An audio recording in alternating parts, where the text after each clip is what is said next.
Welcome to Year to a History. Please subscribe, like, and share. The worst disasters in history.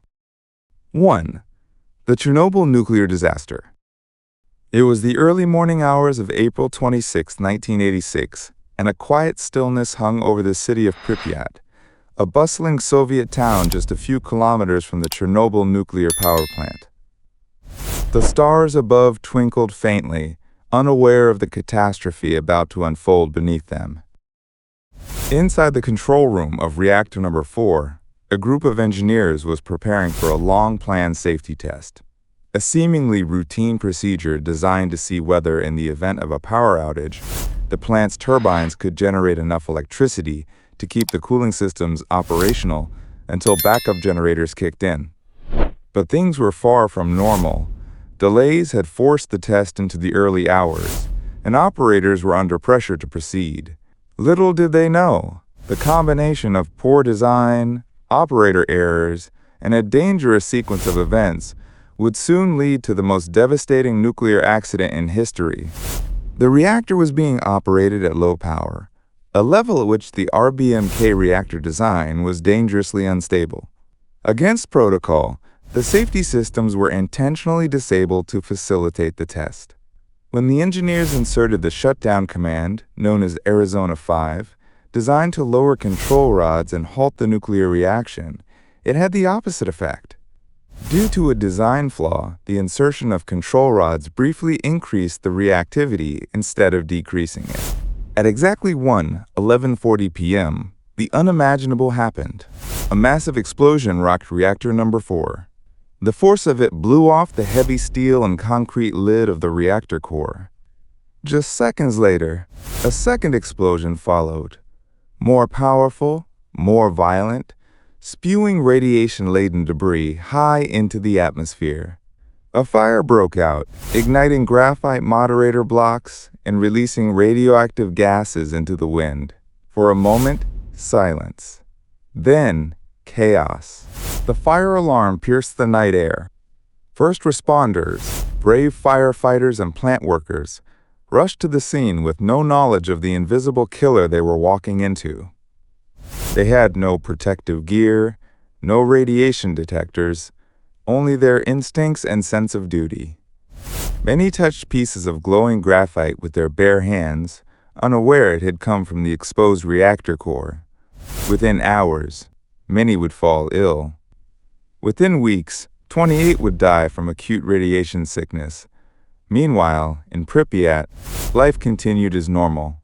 Children played outside, couples strolled along the river, and workers went to their jobs, unaware that the wind carried with it deadly isotopes. Iodine, 131, Cesium, 137, strontium, 90. The air, though clear, was poisoned. The blue glow above the plant, described by some as beautiful, was a telltale sign of ionized air, radiation dancing in the sky. It wasn't until 36 hours later that the authorities ordered the evacuation of Pripyat. Buses arrived to take residents away, and they were told they'd be gone for only a few days. Most left with just their essentials. None ever returned to live there again. The city remains frozen in time, a ghost town reclaimed by nature. As the days passed, the Soviet government scrambled to contain the disaster. Helicopters dropped sand, boron, and clay onto the burning reactor to smother the flames and absorb the radiation. But the efforts were frantic and disorganized. The full scale of the disaster was still hidden, even from much of the Soviet leadership. In the West, increased radiation levels were detected in Sweden, forcing the Soviet Union to finally admit that something had gone terribly wrong. Hundreds of thousands of liquidators were mobilized. Soldiers, miners, scientists, and workers tasked with cleaning up the mess. They shoveled radioactive debris off the roof of Reactor 3, often working in 90-second shifts to avoid lethal doses. They dug a tunnel beneath the reactor to build a cooling slab, fearing a second, even more catastrophic explosion. Many paid for their heroism with their health and their lives. By November 1986, A concrete sarcophagus had been hastily constructed over Reactor 4, sealing in the radioactive remains. But it was a temporary fix. Over the years, the structure began to crack and weaken. Decades later, a massive new safe confinement was built over it, an engineering marvel meant to last 100 years. Even now, the cleanup of Chernobyl continues. The human toll is staggering. Estimates vary wildly. Official Soviet reports claimed fewer than 100 deaths, but independent studies suggest thousands, possibly tens of thousands, have died or will die from radiation-induced cancers and illnesses. Children in Belarus, Ukraine, and Russia suffered spikes in thyroid cancer. Entire regions were contaminated, and the scars, both physical and psychological, remain to this day. An estimated 750,000 to 1.2 million were executed, while millions more were sent to labor camps or disappeared. 2. The 2004 Indian Ocean tsunami. It was the morning of December 26, 2004, a day after Christmas. Across the shores of Indonesia, Thailand, Sri Lanka, India, and several other countries, families were relaxing.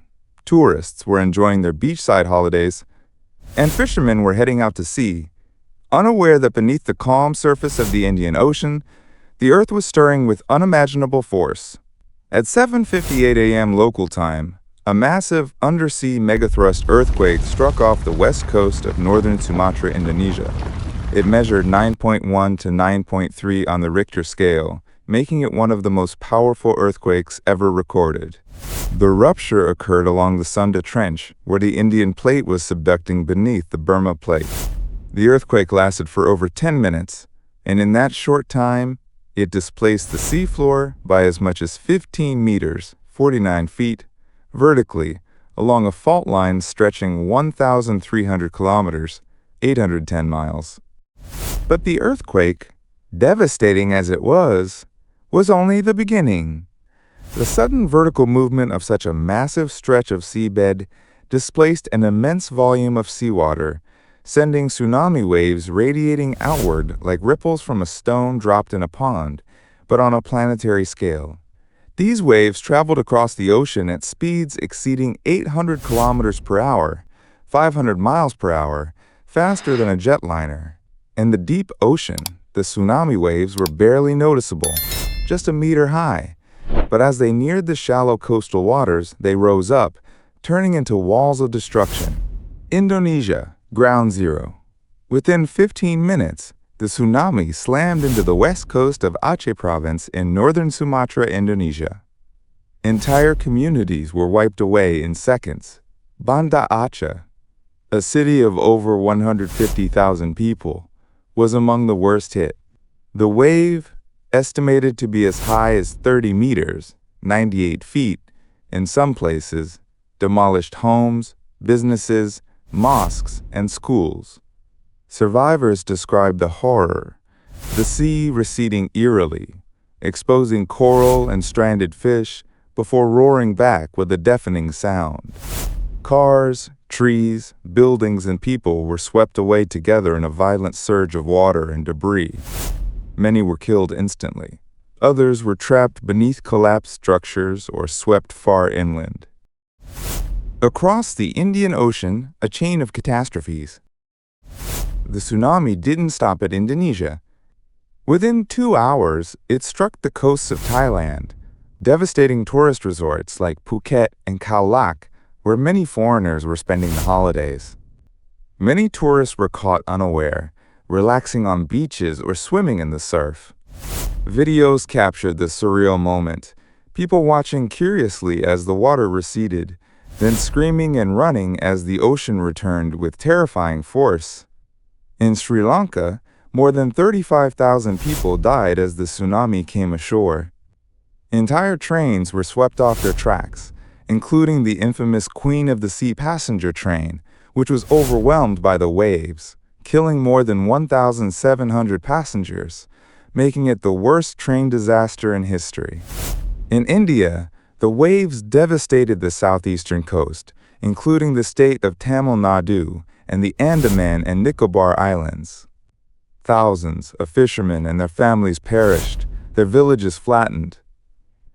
Somalia, Kenya, and other East African nations, though thousands of kilometers from the epicenter, also experienced deadly surges, with over 300 deaths reported along Africa's coast.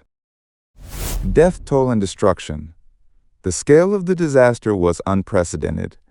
In total, the tsunami claimed the lives of an estimated 227,000 to 230,000 people across 14 countries, making it one of the deadliest natural disasters in recorded history. Millions more were displaced, left without homes, clean water, or access to medical care. Whole villages ceased to exist. Survivors faced a grim task of searching for lost loved ones, often finding only bodies. Entire infrastructures, roads, bridges, hospitals, and schools were destroyed. Economies based on fishing, tourism, and agriculture were crippled. The global response. The world responded with an outpouring of humanitarian aid. Governments, NGOs, and individuals donated billions of dollars. Relief efforts poured in from every continent, and thousands of aid workers, doctors, and volunteers rushed to the disaster zones. The United Nations, the Red Cross, Médecins Sans Frontières, and many others coordinated efforts to provide food, shelter, and medical care. Countries established early warning systems, as many lives could have been saved with even a simple alert. The tragedy had struck with almost no warning, especially in countries with no tsunami detection systems in place. In response, the Indian Ocean Tsunami Warning System was later established to prevent such loss of life in the future. Legacy and lessons.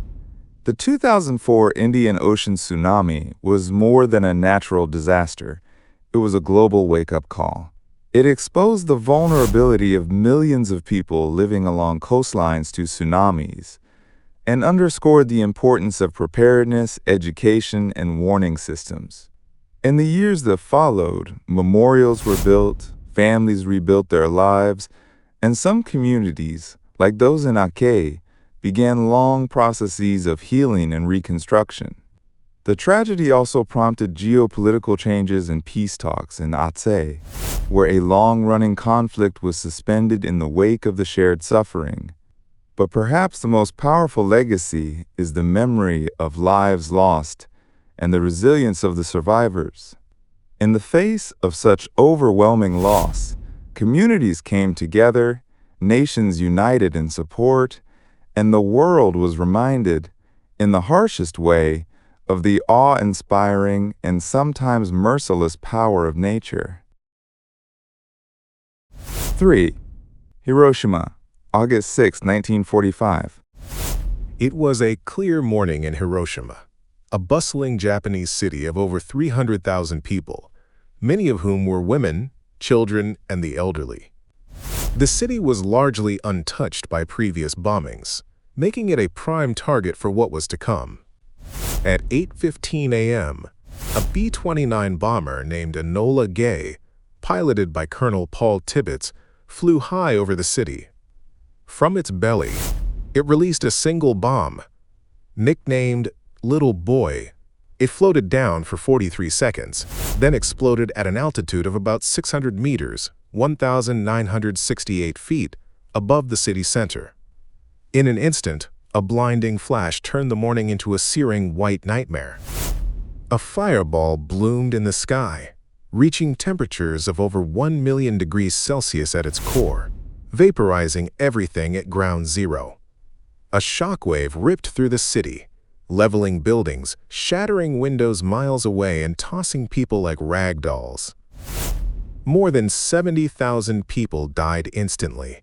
Tens of thousands more would perish in the days and months that followed from burns, injuries, and radiation sickness.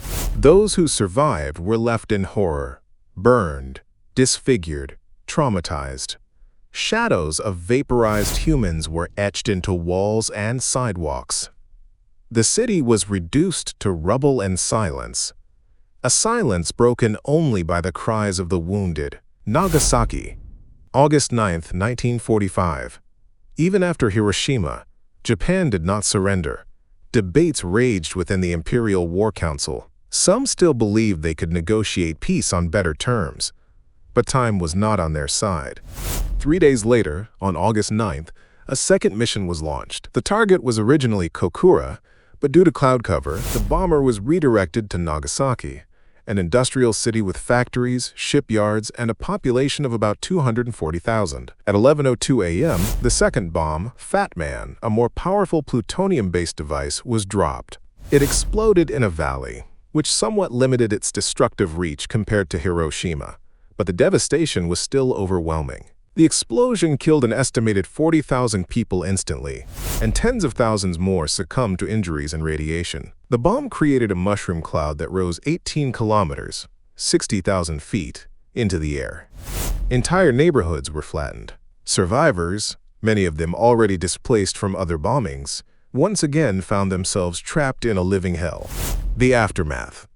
On August 15, 1945, Emperor Hirohito addressed the Japanese people in a radio broadcast, the first time they had ever heard his voice. He spoke of the need to endure the unendurable and announced Japan's unconditional surrender.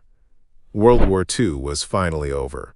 But the bombings of Hiroshima and Nagasaki had left a deep scar, not just on Japan, but on the conscience of the world. In total, by the end of 1945, an estimated 140,000 people in Hiroshima and 70,000 in Nagasaki had died as a result of the bombings. Many more would suffer in the following years from radiation-induced illnesses, cancers, and genetic damage. Survivors, known as hibakusha, lived with both physical injuries and psychological trauma for the rest of their lives. They also faced stigma and isolation in their own society. Legacy and reflection. The atomic bombings of Hiroshima and Nagasaki were the first, and so far, the only use of nuclear weapons in war. They forced the world to confront a new reality, that mankind now possessed the means to destroy itself.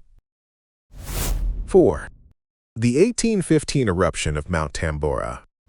In the early months of 1815, life on Sumbawa Island in the Dutch East Indies carried on in the shadow of Mount Tambora, a mountain long thought dormant. Rising over 14,000 feet, it was one of the tallest peaks in the Indonesian archipelago, watching silently over coastal villages, lush forests, and rice terraces. Then came the trembling. At first, it was dismissed as distant thunder. But the shaking grew stronger, the air more acrid. Birds flew in chaotic circles, dogs howled. Farmers looked to the summit, a place of both reverence and fear, and knew something ancient was waking. A blast beyond comprehension. On the evening of April 10, 1815, the mountain erupted with a force that is almost incomprehensible to modern minds. Scientists later estimated that the eruption unleashed the energy equivalent to 1.2 million Hiroshima bombs. The mountain quite literally blew itself apart. It rained fire. Stones the size of fists and volcanic ash fell like black snow, covering the earth and suffocating life. The sound of the explosion was so loud it traveled over 2,000 kilometers, reaching Java, Sumatra, and even distant ships in the South China Sea and the Indian Ocean. One British officer aboard a ship off Sumatra wrote that the sky was in flames, as if the world itself had been set ablaze. Darkness blanketed the land for days, and the sun vanished behind a thick veil of ash. Annihilation on Sumbawa. The kingdom of Tambora, once home to a thriving culture with a distinct language, art, and religion, was entirely destroyed. The village at the base of the volcano was buried under hot ash and pumice, the entire civilization erased in a single night. Villagers had no time to flee. The superheated pyroclastic flows, racing at hundreds of kilometers per hour, instantly incinerated anything in their path: forests, animals, homes, and people. Eyewitness accounts describe a surreal and terrifying scene: a horizon on fire, a choking darkness in the air, and a sea turned violent by a sudden, unnatural tsunami. Starvation and disease follow. In the weeks that followed, death came silently for those who had survived the eruption. Crops were ruined, rivers ran black, water became undrinkable, fields lay buried under meters of ash, and food supplies dwindled rapidly. With no crops and no aid, tens of thousands died of famine and disease across Sumbawa, Lombok, and Bali. Up to 80,000 people may have perished in the region, not from fire, but from hunger, dehydration, and cholera. The once vibrant island of Sumbawa became a graveyard of ash. A sky turned strange, but Tambora's reach extended far beyond Indonesia. High into the stratosphere, the eruption injected millions of tons of sulfur dioxide, which combined with water vapor to form a reflective aerosol veil. This veil of volcanic particles circled the globe, dimming the sun and altering weather patterns for more than a year. In 1816, people around the world experienced what would become known as the Year Without a Summer. Global catastrophe. In New England, frost fell in June, killing crops overnight. Snow was reported in July in parts of Vermont and New Hampshire. In Europe, harvests failed, grain prices quadrupled, and bread riots broke out from France to Switzerland. In China, monsoons failed, and widespread flooding and drought triggered massive famines. In India, a weakened monsoon season allowed cholera to spread rapidly, causing the first global cholera pandemic. In Ireland, a potato crop failure, precursor to a worse famine 3 decades later, caused deep suffering. The poor were hit the hardest. Tens of thousands died of starvation, and in some regions, mass migration began as people sought food and relief. Horses were slaughtered or abandoned, leading to an unexpected consequence: the invention of the bicycle, as people searched for alternatives to horse-drawn travel. The global average temperature dropped by 1 to 2 degrees Celsius, enough to disrupt agriculture and economies across entire continents. Tambora had triggered a temporary global climate shift.